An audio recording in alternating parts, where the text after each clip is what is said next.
એક લોકપ્રતિનિધિ તરીકે આવનારા સમયમાં જ્યારે ચૂંટણી જીતીને બધા લોકો જ્યારે લોકોનું પ્રતિનિધિત્વ કરવાના છે ત્યારે ભારતીય જનતા પાર્ટીએ 15 મહાનગરપાલિકાની અંદર જૂની 6 મહાનગરપાલિકા અને નવી 9 મહાનગરપાલિકા એની અંદર પ્રદેશ નેતૃત્વ અને ખાસ કરીને સુરત મહાનગરની અંદર કેન્દ્રીય જળશક્તિ મંત્રી અને અમારા પૂર્વ પ્રદેશ અધ્યક્ષ આદરણીય શ્રી CR પાટીલજી અહીંયા ઉપસ્થિત હતા. અમારા શહેરના અધ્યક્ષ આદરણીય શ્રી પરેશભાઈ પટેલના નેતૃત્વમાં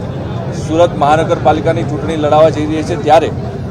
120 ઉમેદવારો આજે ભારતીય જનતા પાર્ટીએ ગઈકાલે જે ફોર્મ ભર્યા અને જાહેર કર્યા છે એ બધા લોકોને સાથે સામૂહિક જનસેવા સંકલ્પ આજે લીધા છે. આવનારા સમયમાં ભારતીય જનતા પાર્ટી સુરત મહાનગરની અંદર 120માંથી 120 ઉમેદવાર અમારા જે છે એ જીતવાના છે અને એ ઉમેદવારો જ્યારે જીતીને આવશે ત્યારે લોકોની સેવા માટે જનસેવા માટે કામ કરવાના છે. ત્યારે કે જ્યારે ચૂંટણીના મેદાનમાં ઉતર્યા છે એ પહેલાં એમનો સંકલ્પ રહે કે જે રીતે દેશના યશસ્વી પ્રધાનમંત્રી શ્રી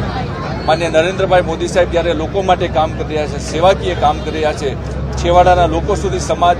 સરકારની યોજના પહોંચાડી રહ્યા છે, ત્યારે જે પણ લોકો ચૂંટાઈને આવે એ પણ એ જ ધ્યેય સાથે